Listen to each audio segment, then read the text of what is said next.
Hello and welcome to the CDO Magazine interview series. I'm Bob Audet, Data and AI Partner with Guidehouse. Today I have the distinct pleasure of talking with Kim Weis, Chief Data Officer of the state of North Dakota. So as other states start to contemplate defining their data strategies, I'd be interested in your perspective of whether should state CDOs really um, define their AI strategy in tandem with their data strategy, given sort of the evolution of AI, given that marriage you had talked about as well between data being foundational to enabling AI. So I'm just kind of curious on your perspective on that. In North Dakota, I think every state potentially, right, it might encounter things differently or view things differently, experience things differently. But in North Dakota, um, we did some initial work actually to define an AI strategy, somewhat in parallel with our kickoff to focus on a statewide data strategy. So we had done some initial work, but what we actually found was we needed to set the foundation with respect to data first, especially again, given some of my earlier comments on the need to develop and evolve data literacy. And so it didn't mean that we paused on things. We continued to move forward. We realigned a bit a year ago to better support AI. We brought together our automation team and our data science and analytics team to come together. And really, so they focused and became somewhat of an AI team as well. And that's where some of the strategy development started. Great start. They were defining the need to upskill, reskill, really doing, I think, some key maybe requirements gathering efforts, I'd say, just from their own perspective as well. So we did some of that.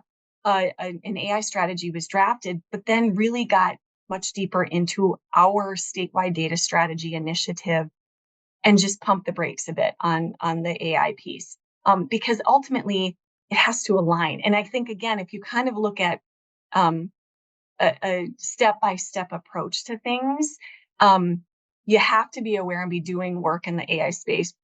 Because everyone is asking for that. People are starting to use it. But at the same time, for example, if we're talking about even Gen AI tools and what's publicly available and what some of our team members can use now, well, we have to really educate and get them to understand what type of data they can use with that now. So talking about, risk categories, low risk, moderate risk, and high risk. We had fortunately started some of our data efforts with just a data classification policy, again, before we even kicked off any sort of data strategy work, which was key because I think to move forward with anything again on AI, then you quickly realize, oh gosh, we need to educate our team members on risk levels and what is low risk data, what is moderate risk, what is high risk, what can be used right now and entered into any of these publicly available Gen AI solutions.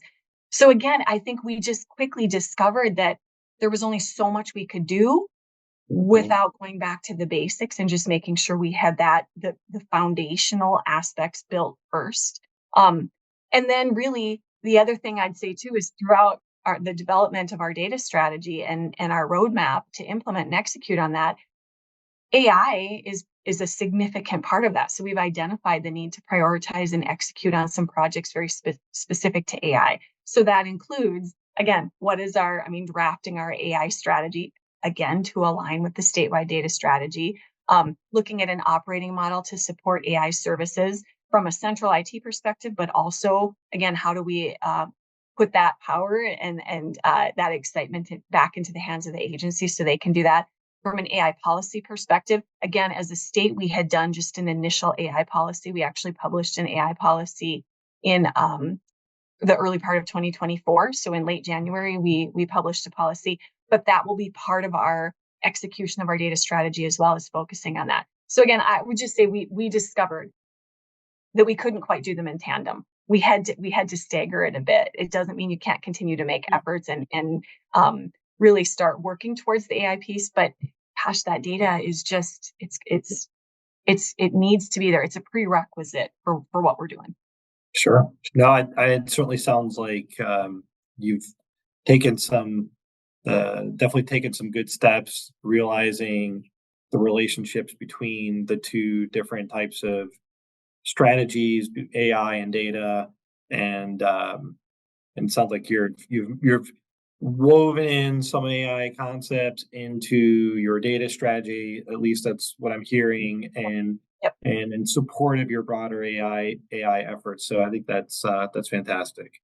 Well, I do want to maybe just wrap up with one kind of final question, and as you sort of as other state and local government CDOs really look to develop a data strategy, like, are there any best practices or lessons learned that you would want to share so that they can try to adopt those as they embark on that journey? Yeah, this has been a really incredible journey in North Dakota, and I feel so fortunate to have been a part of this and been a part of this early on to really watch our growth as a state as we move forward with the development of a data strategy to support our work. So yeah, I mean, there were several things I think that stick out, and I think I've touched on most of them already in the discussion. But if I had to boil it down, um, I think finding business champions who understand the potential value, the strategic value of data, again, beyond just transactional. And that's across the board. So that would be across throughout, I think, all levels of an organization and all roles. So not just a, high level leadership, not maybe those truly those data practitioners who are in the weeds, but really looking for some of those business champions everywhere and finding Hmm. those folks who really can advocate and can educate. Um, to me has been really helpful because we've found some diamonds in the rough, maybe places where we were maybe not expecting to find a huge champion who really helped propel us in certain directions, connect us to the right people and right conversation. So that to me has been really critical. Um, Again, I think going back to data literacy, that's where you need to start, and you can start that without having anything formal in place. So beginning with just basic data literacy to start changing the culture and really start changing the conversation, because it really is amazing to see how just small simple conversations can quickly again just grow into something pretty transformational. Yeah. So educating our stakeholders and our business partners, but then also speaking in business friendly terms, because that's the other piece that, again, growing up in data, some of this was just natural to me. Well, it's not to other folks if they haven't gone through that and been, formally trained or educated in that, or maybe had direct experience with that. Um, but the thing is, they know their data. They know it. They know how to use it. So it's connecting, I think, the two languages, and so speaking to them in business friendly terms has been really critical. And then meeting them where they're at too. So again, across our agencies, we have a really broad and wide, I think, distribution of knowledge, of maturity. So not forcing a one size fits all approach, but really meeting them where they're at, because they might be ready for something, they might not be ready for something else. That's okay. Let's bring them in and engage them where they can, where it makes sense, where again they're going to see some early wins maybe and some quick benefit and value. And then maybe the last piece, just again, that I've already spoken to, but it's just that collaboration and partnership that is so key with stakeholders. Because, like I mentioned, if you want to be successful in executing a data strategy, it can only happen with those strong, trusted relationships between your IT data world and your business world.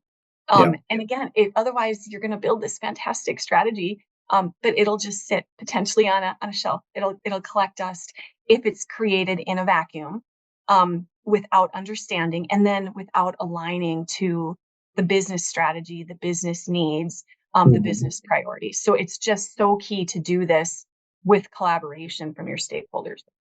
Yeah, I think those are awesome points. I did want to just double click a little bit on one of them around um, finding business champions, understanding the potential value. Have you employed any techniques like proof of concepts or anything that with some of your agency partners as you're executing the strategy to try to to really start to bring bring use cases to life. Because one thing is a strategy that provides the North Star and a pathway to get there. The other is delivering tangible outcomes with their data, with data products that your team can help deliver. So are you employing any of those types of techniques as part of developing your strategy as well? Yeah. So actually before we brought in our vendor partner to help us really kick things off, we had actually done a proof of concept early on. And that was, again, really, it was around a use case looking at, again, our two key agencies that were involved, so Health and Human Services and our Department of Public Instruction. And so our internal team just did a really fairly simple proof of concept, but really to show what the potential was and what the art of the possible was. So that was, I think, kind of the kickoff to level set and just to get people thinking about data differently. So that was done early on. Then we gained support, we gained some momentum, and moved forward then through our RFP process and bringing in a vendor. But then even throughout that, a big part of I think any of our conversations with agencies has been around, again, use cases and some of the struggles they have. And then as we look to build out, and as we were building out our roadmap, our implementation roadmap to support the data strategy, Yeah. analytic POCs, have to be a part of it. Because I think, what you talked about too, the strategy is great and it's critical. I mean, it is, if we want to move in the direction and create and evolve and mature a modern data culture, we have to have that in place. But at the Yep. same time, if an agency sees this and goes, oh gosh, this could take, 2 to 3 years before we even see or feel any direct benefit or value, um, you have fatigue, you lose attention and focus, other priorities pop up. So you have to always keep that momentum going. And so the earlier that we can deliver even some of those quick wins, that low hanging fruit for agencies, just keeps them engaged and keeps their interest. And then it grows. It grows. And I think exponentially. And so that has to be a big part of, I think, any effort, especially as you're starting to execute, because we don't want to lose people early in that process. And let's face it, some of these topics, I mean, sometimes, again, you come out of the gate talking about data governance, and our business folks it's not the most exciting, topic for them to think about, especially when you're talking about policy and procedures. And that it can lose some people lose some steam with that. So we have to find other ways to keep things Yeah. going. And again, just put some immediate value in their hands if we can. No, I think that's great. And I appreciate it. And, Kim, really appreciate the investment of your time and your insights. I think other state data leaders can certainly greatly benefit from the insights that you've shared, and I certainly hope individuals, watch this podcast and take notes. But I really want to thank you for joining today, and I encourage the viewers to visit cdomagazine.tech for additional interviews and also watch this podcast. So, Kim, thank you very much. Have a great day. Thank you. I enjoyed it so much.